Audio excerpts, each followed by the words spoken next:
Hello, welcome to Brain Club, the podcast, a space for learning, unlearning, and reimagining new ways of being together in neuroinclusive community.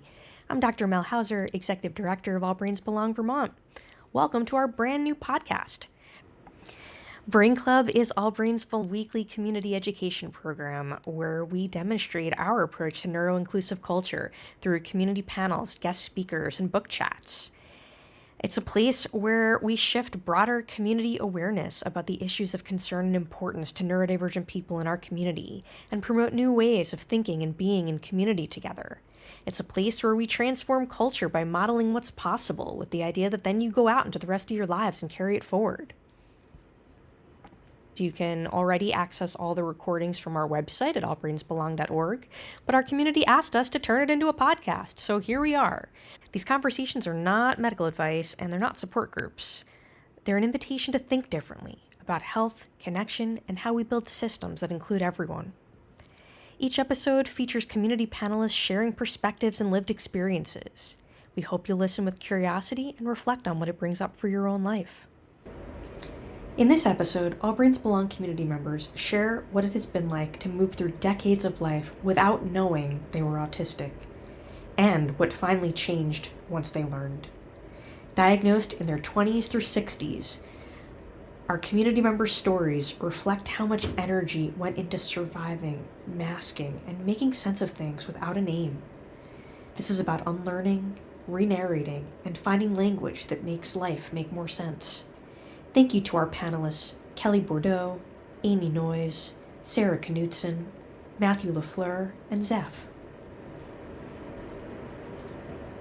5 autistic adults who were identified to be autistic as adults. We would like the conversation around autism to be about destigmatizing the autism narrative.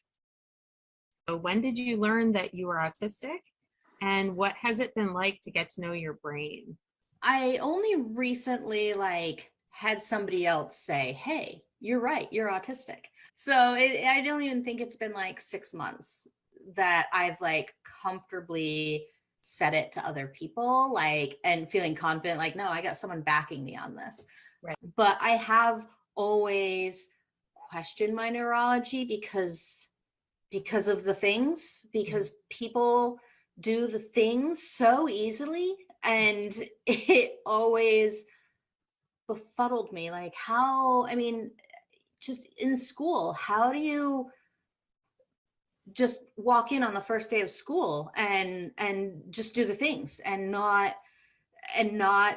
be freaking out?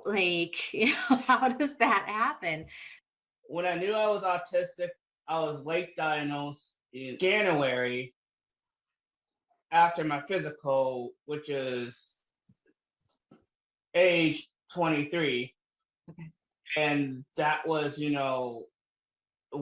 the SSI and SSDI program wants to make sure that, to continue, I had to go to a psychiatric to continue my benefits. And that was, through the healthcare provider, and that was by law. Mm-hmm. And that experience, and I found out that I was autistic then, but like I said, I've also had multiple disabilities that, ADHD when I was young, Mm-hmm. then, dyslexia within that ADHD form, and then, cognitive speech issues, stuttering of my own words. Mm-hmm. That is when I knew I was different, thinking differently, and my brain was working very differently, and it sees the world in a different, spectrum, but it sees it in a different place, of its own, its own reality and its Mm-hmm. own kind. Mm-hmm.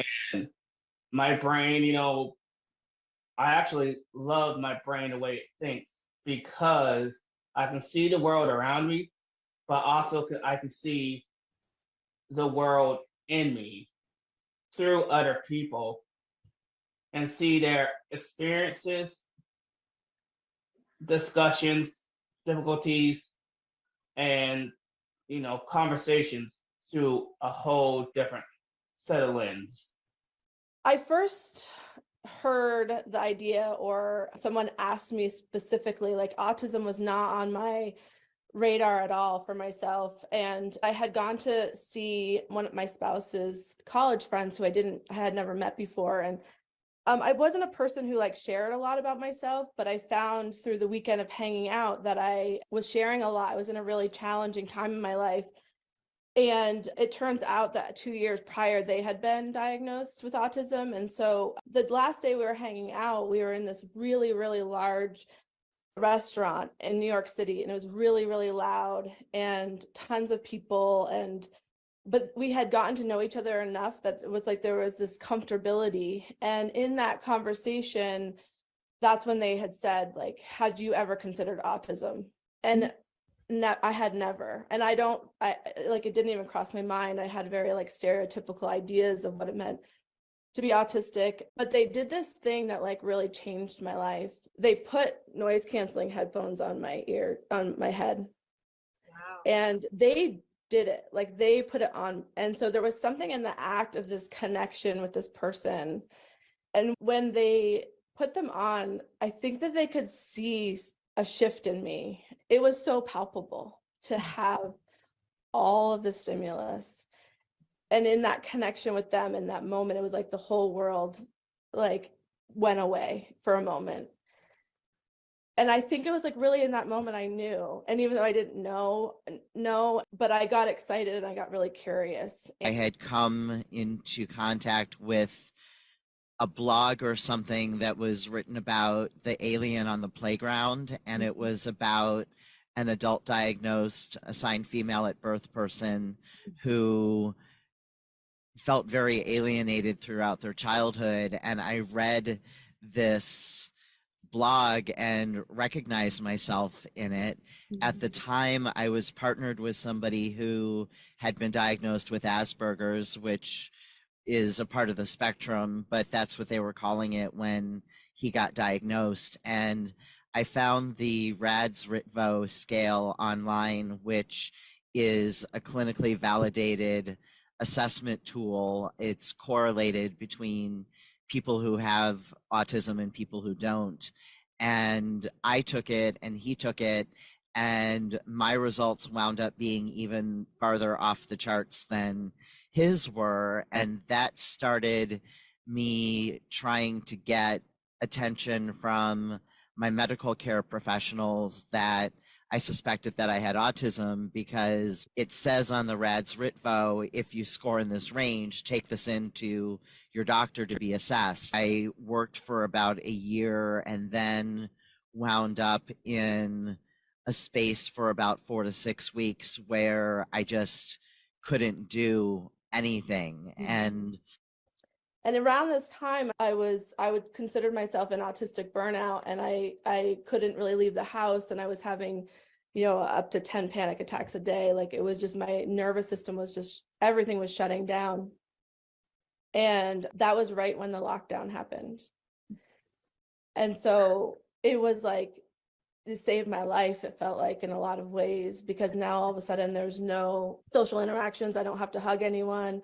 I don't have to set any boundaries for myself. I don't have to be anything for anyone. And it's when I came out of, I realized I had been an autistic burnout. Fundamentally, it took me another couple of years to actually get diagnosed with the autism, but reading that article that enabled me to self-diagnose and really started asking the questions was kind of like this kaleidoscope twisting into focus, where everything that never made sense about my life finally started making sense. I've been suspecting that I was autistic for a long time, or 10 or at least 10 years maybe, and I'm 60, a little over 60. So I guess I think the thing that's been the most important to me is really sort of finding a community of people.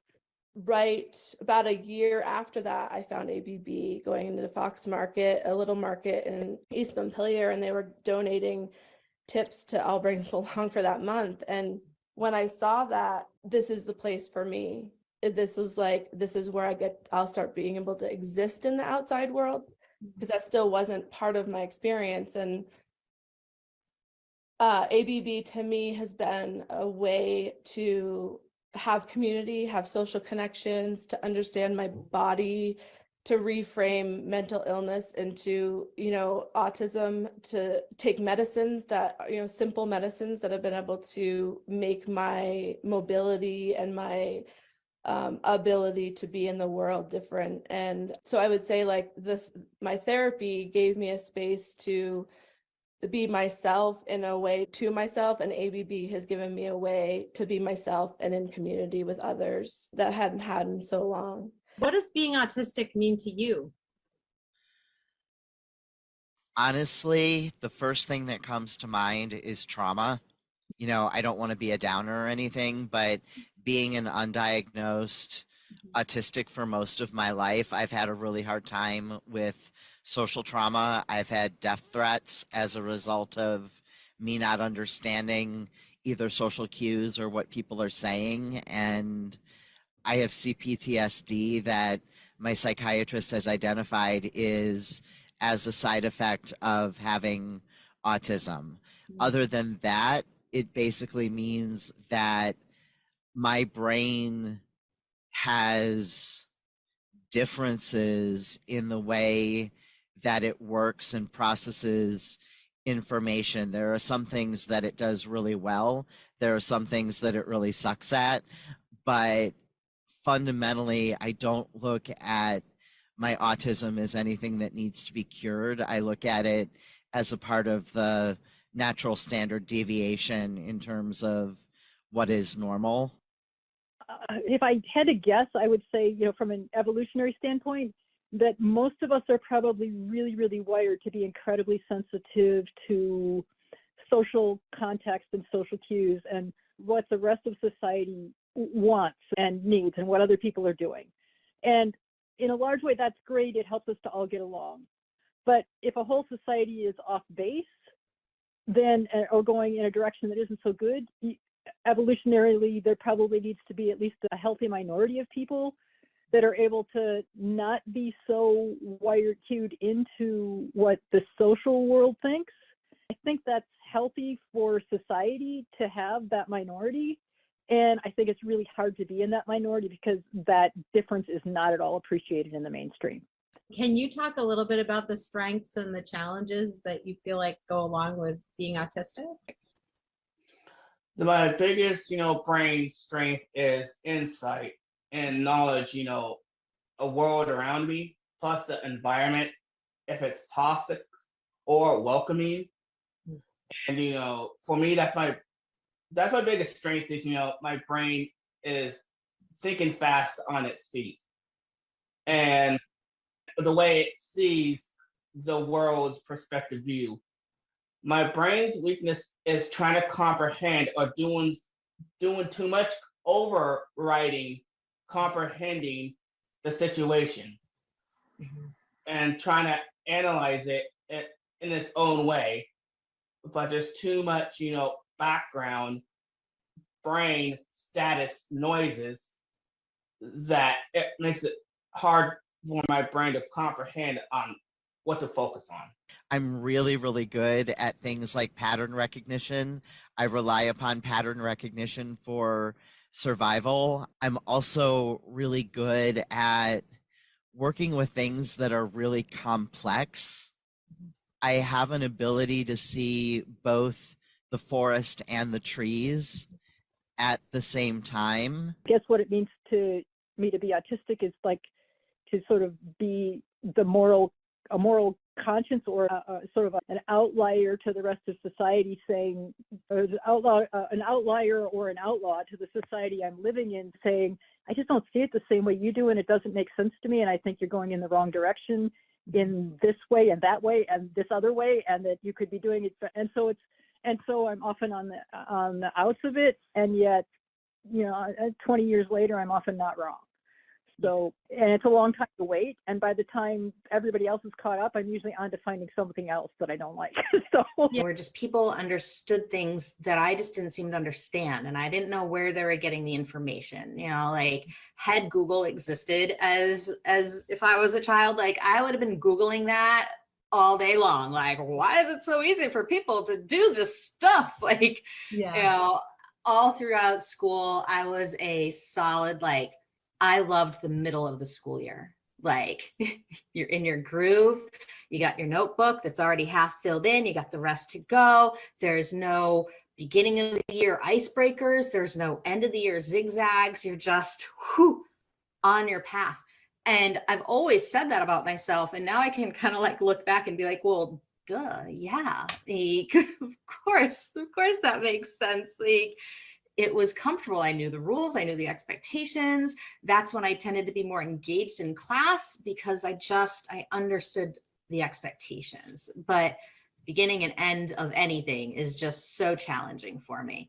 I can feel like I'm nervous to talk, and that's part of it, is like the excitement. It can cue on safety in my system. And so I just want to like name that for myself.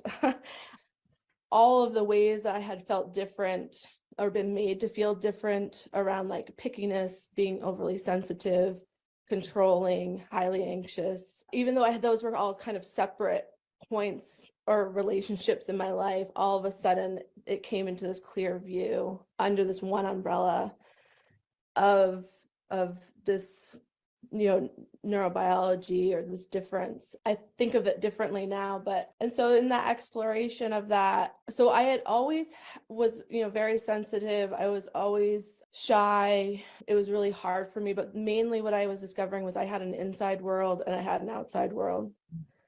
So I would go into the world and I would try the best. I would study human behavior. I was very adept of understanding and really sensitive to energetics within how people were relating, which was often very confusing because I could tell if someone was dysregulated, even though they were acting like everything was fine. But in my social environment with my peers, it was really difficult because I could sense when someone was challenged, but if I pointed that out or I was direct around it, it would often get turned around like something wrong with me. Or that I've had to work really, really, really hard to actually care about other people. Mm-hmm. and to connect with other human beings, and so the challenges are I often get in the way sometimes of good things, and maybe many times of good things that other people are trying to make happen, mm-hmm. just because it doesn't work for me. Mm-hmm. Sure. And just because I don't understand why it works for other people. Yeah. So it's sometimes hard to know when it's really important to take a stand and when it's just like I'm being stubborn and I don't like being left out and I want to do it my way. I'm exhausted all the time of all of the thought and all of the effort that I have to do in advance to be successful in the future. Mm-hmm. And I didn't see other people doing that. Like, mm-hmm. my husband can get up out of bed 10 minutes before he's got to leave the house. And and I'm like, are you kidding me? I get up at like 5 a.m. even if I'm not leaving the house, just to like prepare myself for the day. I need to ease into my day. I can't just get up and go. Painful. It's like, oh, I'm always, you know, and it's the reality of being autistic. It's like I'm always, that's just how my brain works. It works differently than the culture, than most of the people in the culture I am in. And I believe evolution designed it that way. And a thing that I think I would love to see our culture change is the way that we deal with outliers, because I don't think outliers are mistakes. I think outliers are necessary for a society that needs to be self-reflective, and the best of humanity is kind of self-reflective.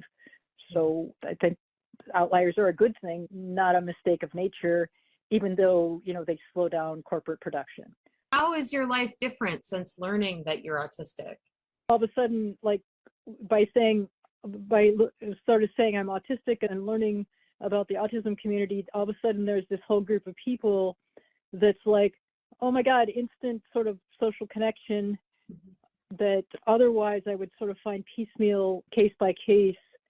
And, you know, you still have to make friends, but at least it feels like it's like the community itself has the feel of human community, the kind of human community I've been looking for an awful long time.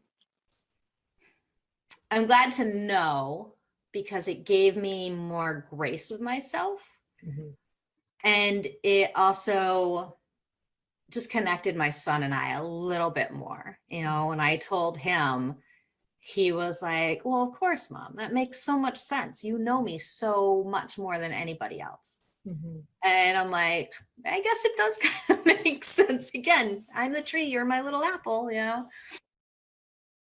But not being diagnosed as a child, like I had to go back through my life and in the grief of that and realizing like, oh, I always cut paper. Like I would just cut paper all the time. I realized, oh, where's my stems. You know, I watched a ton of TV. It's where I got all my social understanding. I was often like really, like physically my face would change. Like if I was hanging out with somebody, I would start speaking like them. I would take up their interest. But then I would go home and just be very able to be in my own world, listening to songs over and over again. So when I was taking the quizzes, it felt like someone was entering into my world. Like, how do they know that about me? How do they know that I have a fascination with running water? How do they know that, like, it was like someone was peering into my soul, and I felt known for the first time in my life just from reading the questions. So at the time I was in tremendous amount of internal struggle. And so I think what happened for me was I entered into that world. And so I became very quiet and very curious about myself for the first time, because I realized there was this quality of dissociation when I was going out into the world. And I was really doing a lot of work to try and undo that, but I didn't have any awareness of my body. I didn't have any like ability to like self-reflect, in the sense of like, I could self-reflect like, how did my behavior affect the other person? But I had no ability to reflect, how am I actually being affected by what's happening? And there's a really big difference in that for me. And so I think that was the first time all of a sudden sounds were coming in. And so I wasn't just getting unconscious pain from it. I was actually getting very conscious pain. In fact, my husband one time said, is this getting worse or is this getting better? And I realized for me internally, it was getting better, but how I was living or how I was acting that out was getting worse for the world. So much of what they're saying is wrong with my kid are ways that I am, are ways of my being. And so I bring that up. I'm like, I think he actually does that because I do that. Like that would make sense to me. I'm a stay-at-home mom. He's with me all the time. Yeah. Of course he's going to do that. Yeah. And they're like, well, that isn't a thing that, neurotypical people do. And I'm like, oh, that's fascinating, isn't it? And, then I met Mel and things just went from there. And, me receiving my diagnosis was such a difference from when my child received his. We were, and I mean it when I say we were literally handed a box of tissues when they said he's autistic. Well, he's on the autism spectrum. Oh. Here's your box of tissues. And like my husband and I are both like, great, thanks for the answer. Like, next step, what do we do? Right. And when Mel told me, she was just like, congratulations, you're autistic. Yeah. What do you wish parents of autistic children or the broader community knew? Oh, what do I wish parents or the autistic community broader knew about me? One, I wish they knew that we're all in this together as individuals that, that sees things differently, hears things differently, and moves things differently. Mm-hmm. To me, the broader public that are, parents and autistic individuals that knew about me, that I'm very, very compassionate, supportive, and I do take a leadership role when necessary to support those individuals that may not have a voice. They may not even know how to speak, with their voices, or they may not understand what we're talking about because that's not the way our brains in reality work. Everybody's brain thinks differently and acts differently. And for the autistic community, it's about, understanding other people's brains works and how to connect with that brain and having a meaningful conversation and discussion within that brain pattern of an autistic individual, whether it's parents or children.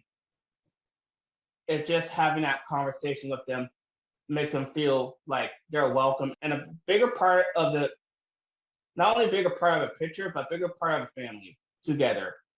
And that I would like to see more of is that value and welcoming sense of we're all in this together. We all help each other. Let's move forward together so we can, be the best we can be to educate others about, our special strength. What do you wish parents of autistic children or the broader community would know about what it's like to be autistic? I think I touched on that also. I just think it's like change the perspective on outliers. We're necessary. Let's embrace as a humankind, let's embrace the outlier perspective for what we can learn from it and for what we can learn from seeing life through the eyes of the outlier, through the eyes of outliers that we would never see because of the natural bias of the majority. And the natural and the perspective of the majority and how the majority is literally wired to see things differently. And so as a culture, if we sort of embrace the idea of the social value that people bring is broader than economics, and we need to bear the burden we need to gain the benefits and bear the burden of a diverse culture, then we need to find a way to support everybody emotionally, socially, economically, and make space for all of us and be truly committed to the guests that each person's spirit is trying to have them offer the world they live in. One, I wish people just understood that our brains were different, period. It's not something that we can control. But two, don't pathologize the differences and don't pathologize and or ostracize us because we are non-conforming. But less of a tragedy, because it isn't. Like, I made it to 46 years old, all the while questioning, but, I experienced a very classic, when I told certain family members, are you sure you have like college degrees? I'm like, yeah. The thing that I would love like people to understand is that, first of all, what I'm speaking about today is like my own experience. And that I think it's really important to understand that everybody gets to have their own experience and their own access needs. And even though there may be like traits or characteristics that overlap, that is not actually the experience of being autistic. Being autistic for me means being unto myself, being individual, and allowing myself and whatever my needs are, or whatever my sensitivities or whatever my extraordinary abilities be, and it gets to be a collection of my human experience. And I think the other thing in terms of like what I would want like the broader community to understand, or what I would want my family to understand, or parents of autistic people, family members of autistic people, is that it's so important to allow difference to be a wonder and allow yourself to be different within even your relationship to someone who knows themselves to be different, and to be curious and to ask questions and to, instead of presume, because I could be having a really sensitive sensibility right now to a noise that's happening. And if there's an assumption of what that noise is, that was not going to help me.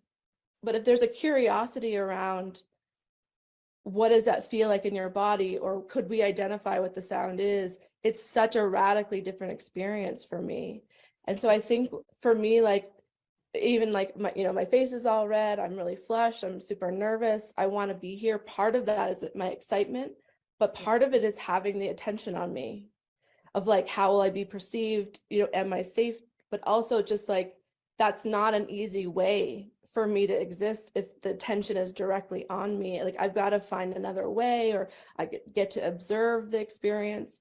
And so I think it's just really important that folks know and understand that there's no one way, but more curiosity you can have, less presumption around what people's actually experiencing, it could be an opportunity for openness.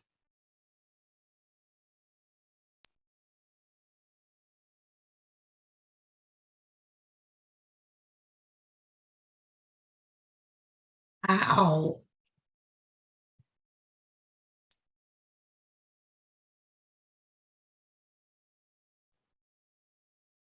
How much I appreciate the vulnerability that all five of you showed, and your willingness to share really, really important aspects of your life narrative.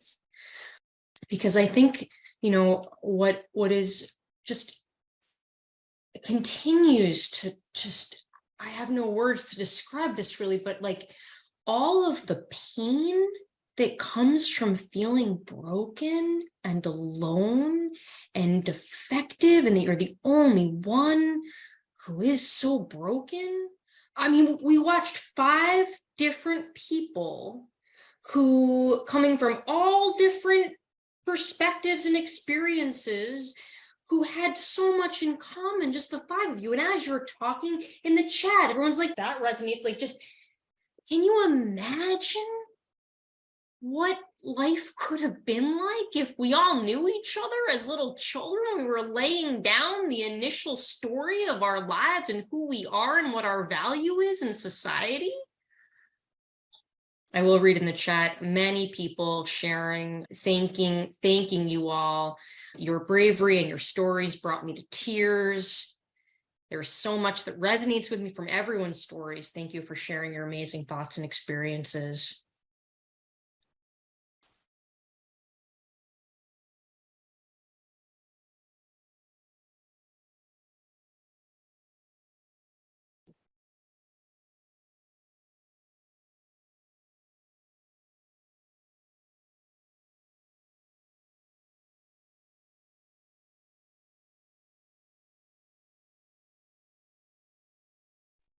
Mel, I felt really touched by the way in which you put us all together. And when at the very end, I was just thinking like, oh yeah, wouldn't it be amazing if we were all together? And Sarah's like the idea of like, oh, outliers unite, that we get to be able to share, because even within the community, everyone has a lot of different experiences, but because it's allowed, we get to learn more and then start weaving together as a community. And so I appreciate everyone listening, and I'm really grateful and honored to have been able to share some things that I've never shared before. So I look forward to having more access to that and to be able to continue to share.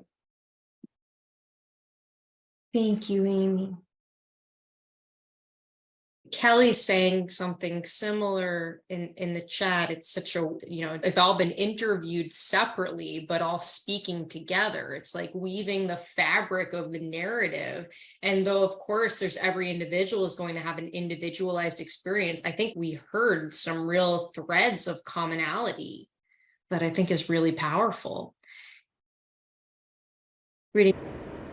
Rediscovering yourself, discovering how your brain works, is a truly complex process. It's not all relief. It's grief, anger, resentment, confusion, clarity, all at once. Sometimes all at once. Discovering that you're autistic can open the door to understanding what you've always needed. It's not the end of the story, it's the beginning. Keep learning. Come to Brain Club. Read with us. Talk with other autistic people. Find the words that help you make sense of your own experience. Thank you so much to Amy, Sarah, Kele, Matthew, and Zeph for letting us be part of yours. If you want to keep exploring with us, you can join our live Brain Club event most Tuesdays at 6 p.m. Eastern. You can also dig into our free digital resource library with all the recordings from the past 4 years at allbrainsbelong.org. You're not alone, and we're glad you're here. See you next time.